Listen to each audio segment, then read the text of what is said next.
un sacerdoce saint, afin d'offrir des victimes spirituelles agréables à Dieu par Jésus-Christ.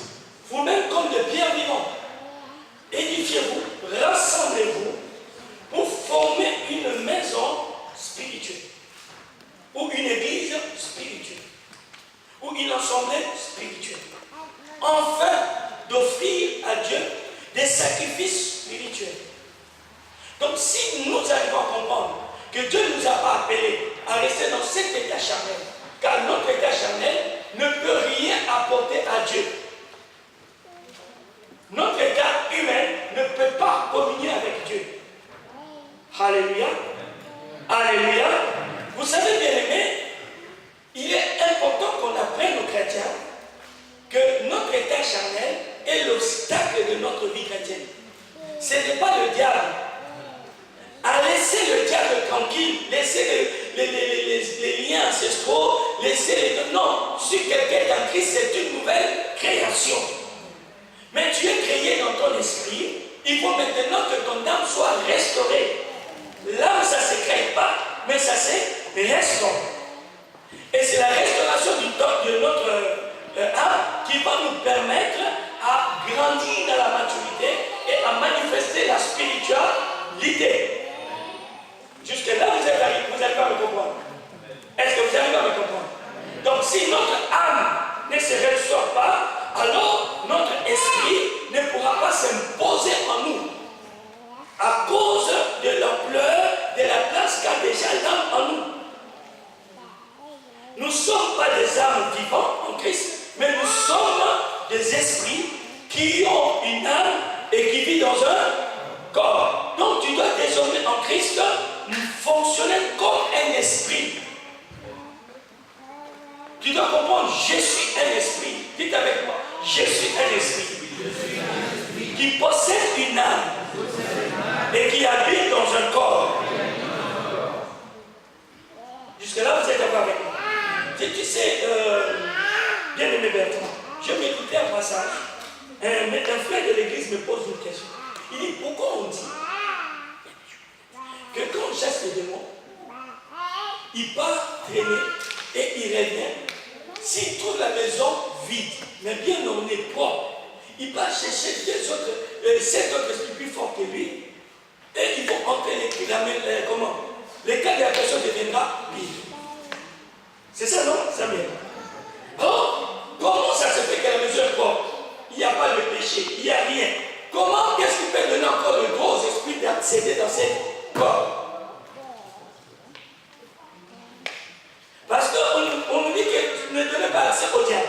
Mais dans ce passage, on nous dit que le corps, le temple ou la maison est propre. Le seul problème de cette maison, elle est vide. Il fait qu'elle est vide, ça donne l'accès au diable. Alléluia. C'est ça. Pourquoi? Parce que pour que le diable entre toi, tu dois lui donner l'accès. Pourquoi? Mes amis, j'ai toujours compris ce message, pas comme Dieu veut que nous puissions le comprendre. On m'a toujours dit qu'il faut être rempli de la parole de Dieu, ainsi de suite. Mais moi, j'ai vu dans ma vie, les gens, tu lui poses le verset, il te donne même la référence. Mais ils sont encore remplis de démons. Vous avez jamais rencontré telle personne?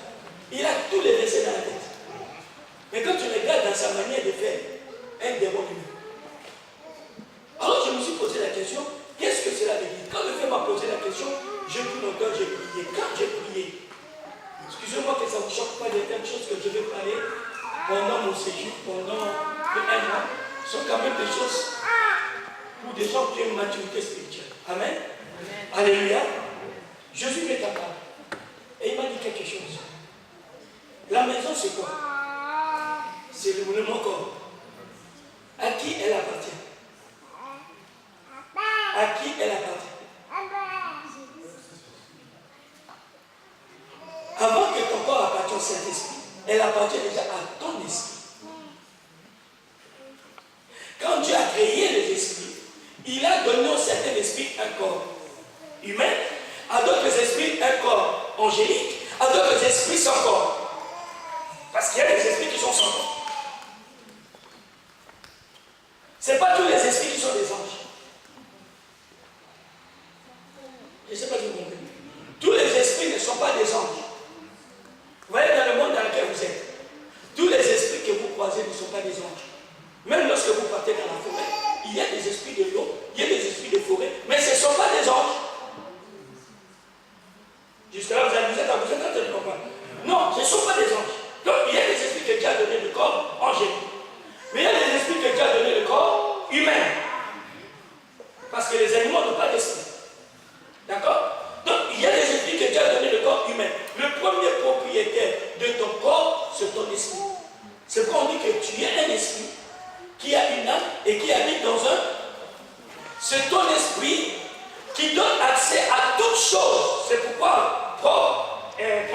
bien simplement dit.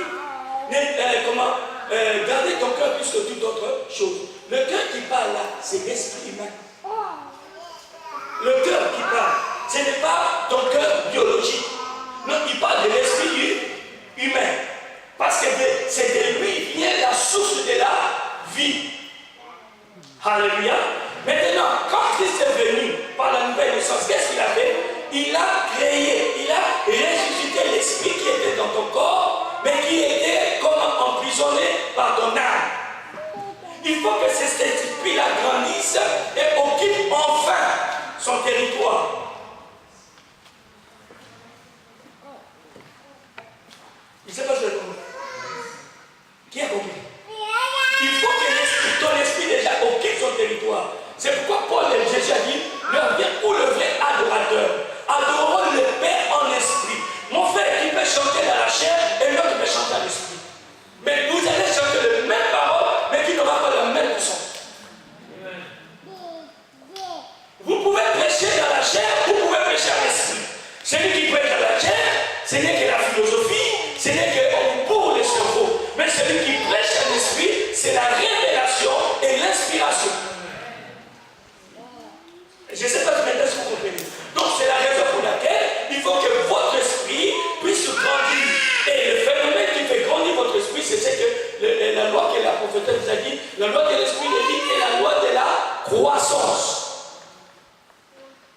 Qu'est-ce que vous avez remarqué physiquement?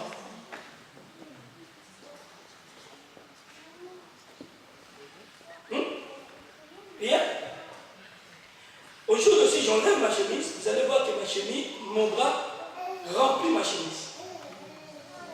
Mais ce n'était pas ma forme avant. Qu'est-ce qui s'est passé? J'ai pris aujourd'hui le temps de comprendre que mon corps doit être en forme pour que mon âme et mon esprit puissent jouir de mon corps. Si ton corps est malade, même pour prier, ça devient un problème. Vous êtes d'accord avec moi? Qu'est-ce que je commençais à faire? Je commençais à faire ce qu'on appelle le sport. Mais plus tu fais le sport, ça commence à enlever les graisses et donner à tes muscles une certaine forme. Et quand je m'habille, je sens que je remplis mon habit. Je ne sais pas si vous comprenez. Je pris cet exemple pour vous faire comprendre l'exercice aussi de la piété que vous devez faire pour votre esprit. Permettez à votre esprit à donner notre forme à votre vie. Je ne sais pas si quelqu'un a compris.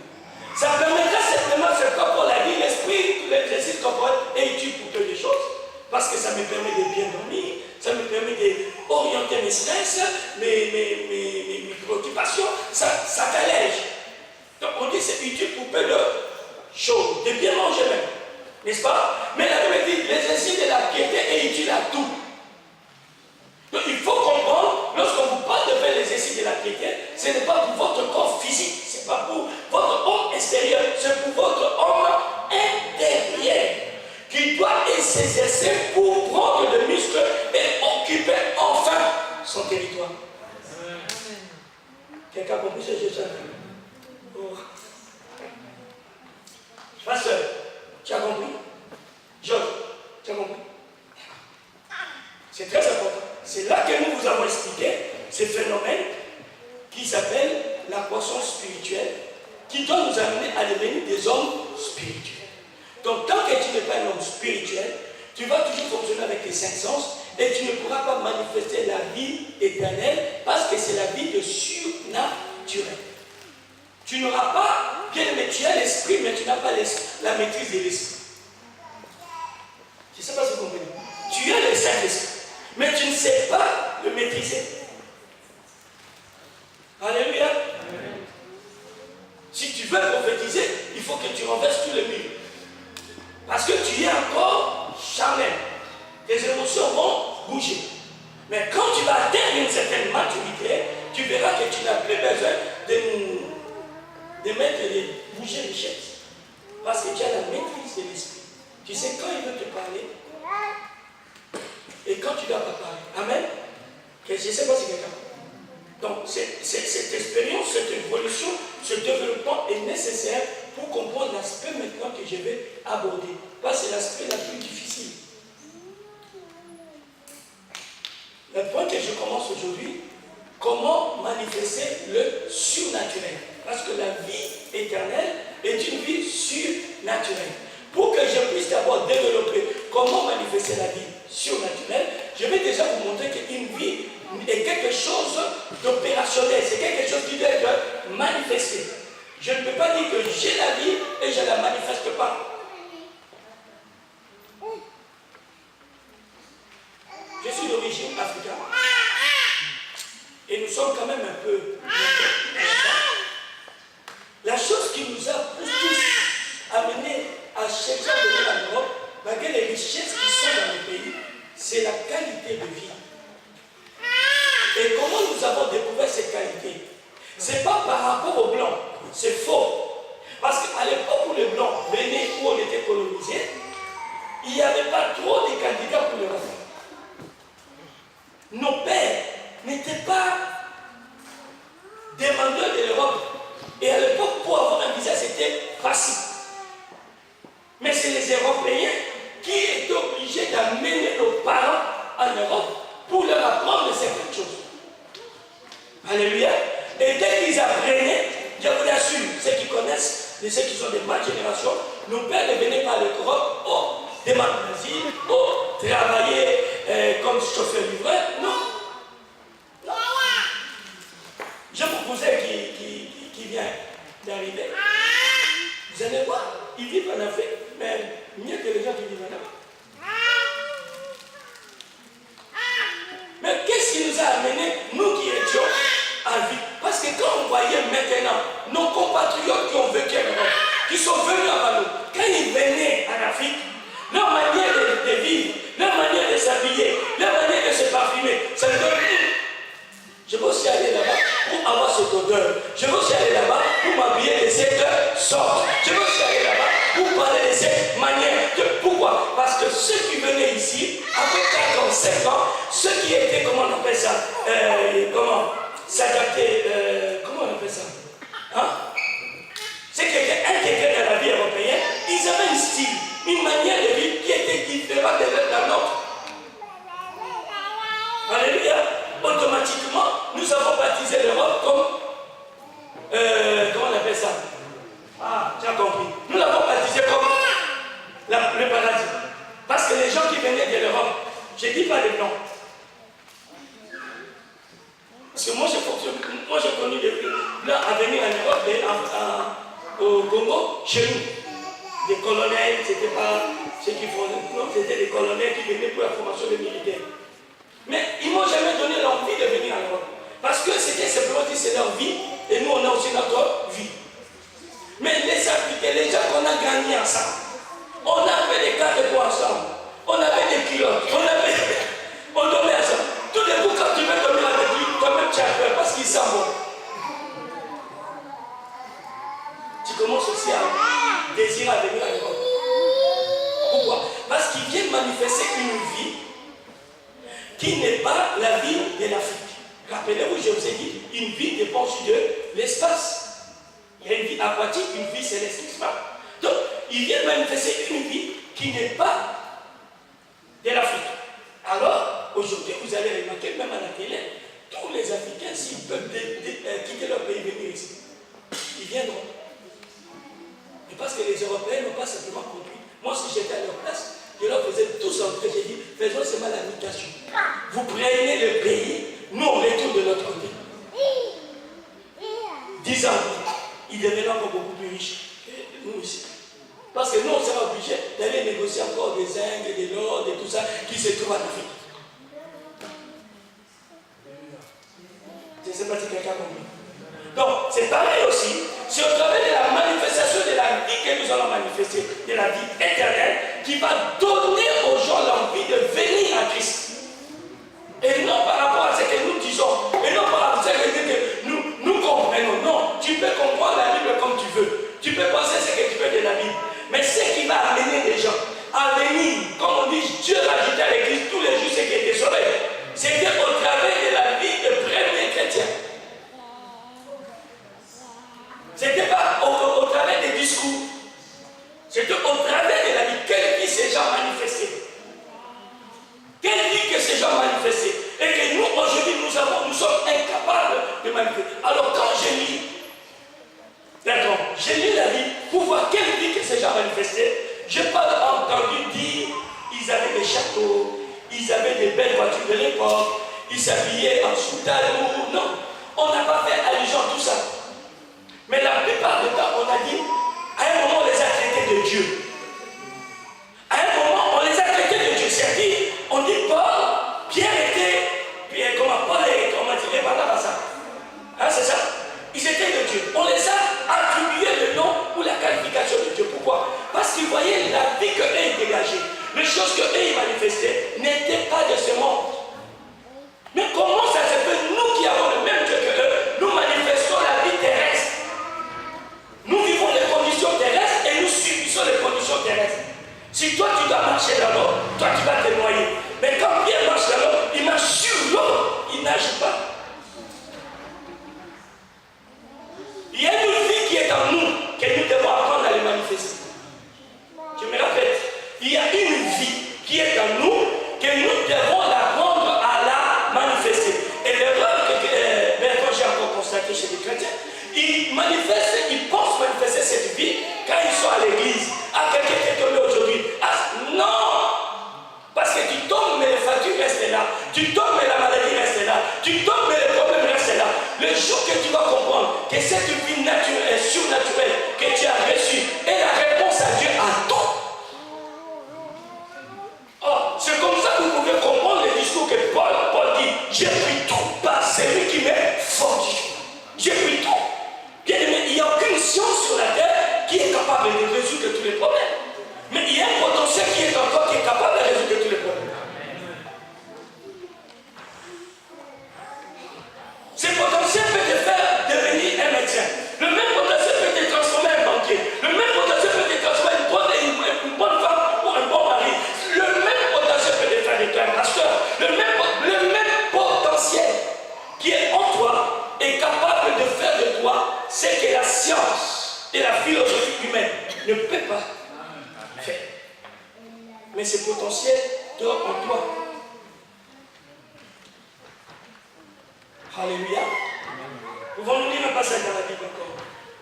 1 Pierre et 1 Jean chapitre 1 à partir du verset 1 jusqu'à 3.